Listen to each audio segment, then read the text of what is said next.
First, I'd like to start off by thanking the committee and thanking you for watching this video and listening. I had a chance to speak with Pastor Charlie on Sunday regarding the status of the loan that was taken out for the renovations for the church.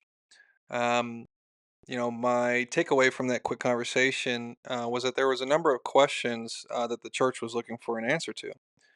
A couple of those questions that I took away were um, how will we be able to pay off the debt from our renovation loan? Can we do it in time without having to refinance on the loan? How can we raise enough capital to continue the reservations in the other parts of the church, as well as fund our future mission expansion?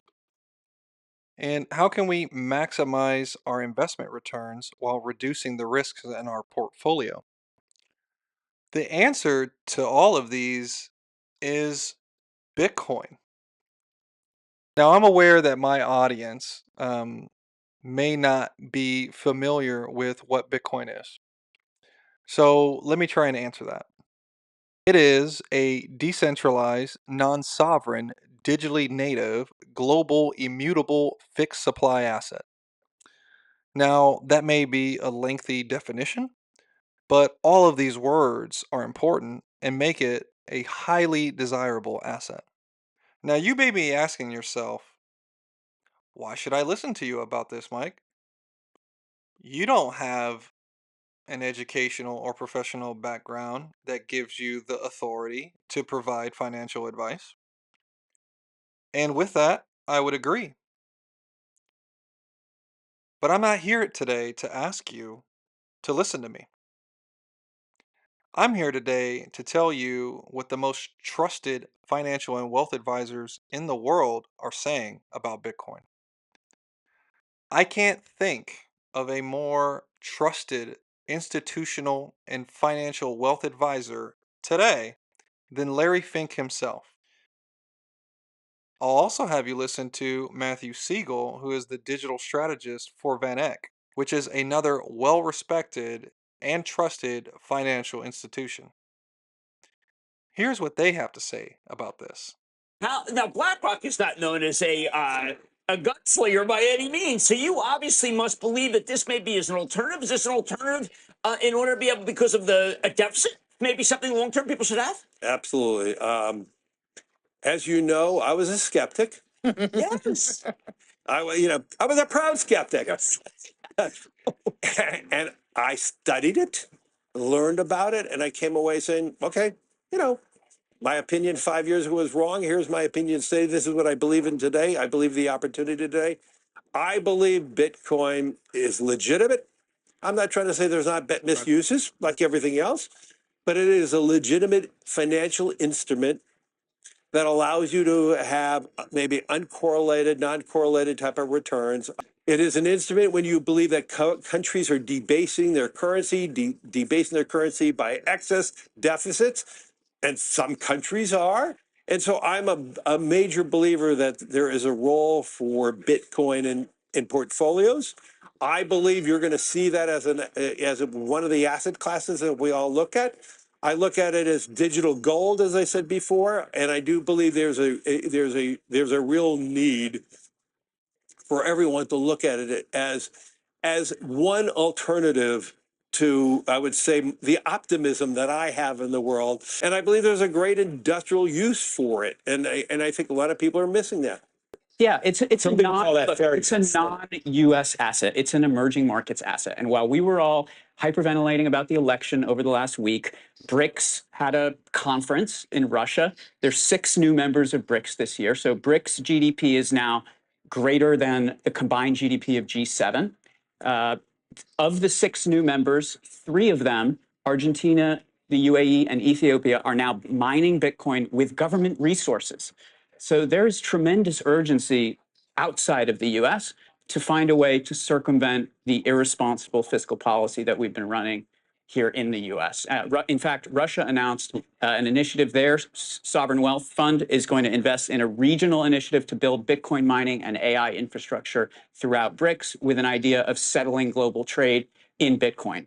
So look, someday, I don't know if it's 5 years, 10 years, Putin's going to die. We're going to look to reintegrate some of these countries into the world financial system, and they're going to be trading with Bitcoin. What are we going to be doing? So now that you hear what they have to say about it, let me reiterate. Bitcoin is an asset without counterparty risk from competitors, countries, corporations, creditors, cultures, or currencies. Literally everything else that you own in your life is subject to counterparty risk to one of those things. So whether it be regulation, taxation, competition, obsolescence, or war, everything that you own in your life is subject to multiple risk factors. Bitcoin is counterparty to none of those risks. Bitcoin is the highest performing asset over any period of time. Here is the chart of the annualized asset performance of some of our major asset classes over the last 4 years. You'll see that Bitcoin is outperforming all of them, including the Magnificent Seven, which is considered 95% of the performance of the S&P. And you may be looking at this saying, well, you cherry pick this, right? Bitcoin has been around for 14 years, and you're talking to me about the last 4 years. Because the last 14 years are even better. 11 of the last 14 years, Bitcoin has been the highest performing asset. If you take a look at the global wealth, you'll see that there are $900 trillion worth of assets in the world. The majority of that's held in real estate and bonds. Bitcoin in the upper left-hand corner represents less than 1% of the global wealth in the world. Another way to look at this chart is that half of the global wealth in the world is either invested in assets that bring utility or preserve capital. Utility is your car, your boat, your business, etc., right? These are things that you purchase so that you could use them. The other half is interested in long-term capital preservation. Another way of saying it is people just want to keep their money. Who doesn't want to keep their money? And those risk factors I brought up before are destroying $10 trillion worth of capital per year. Another criticism that people have of Bitcoin is that they'll say, well, it's not backed by anything. Of course, it's backed by something. It's backed by what backs the rest of the world: power, digital power, political power, and economic power. It runs on 750 exahash. That is the most powerful computing network in the world. To put that in layman terms, if you were to bring online all of the supercomputers from Google, Microsoft, and IBM, you wouldn't be able to bring on any more than 10 exahash. That means Bitcoin is the most secure digital network in the world. Political power? Well, there are over 400 million Bitcoin holders, 50 million in the United States alone. And you heard their voice on election night. Hundreds of public entities are now holding Bitcoin as a strategic reserve asset. This includes everything from ETFs to public and privately traded companies. And let's not forget countries. Here is a global map of the countries around the world that have legalized Bitcoin. And this list continues to grow daily.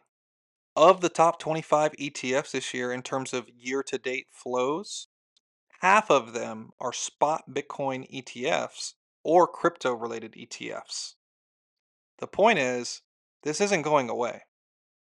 ETFs alone have purchased over $5 billion worth of Bitcoin in the last 6 days.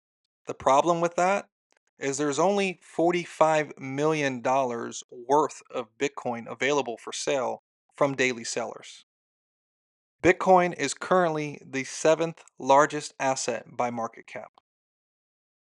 Seventh. It has a higher market cap than silver. Silver's been around for thousands of years. So, I mean, you really got to ask yourself here, you know, if investing in Bitcoin is good enough for public companies, for private companies, for universities, for hospitals, for hedge funds, for state pension funds, and for countries, why isn't it good enough for you? So that's it.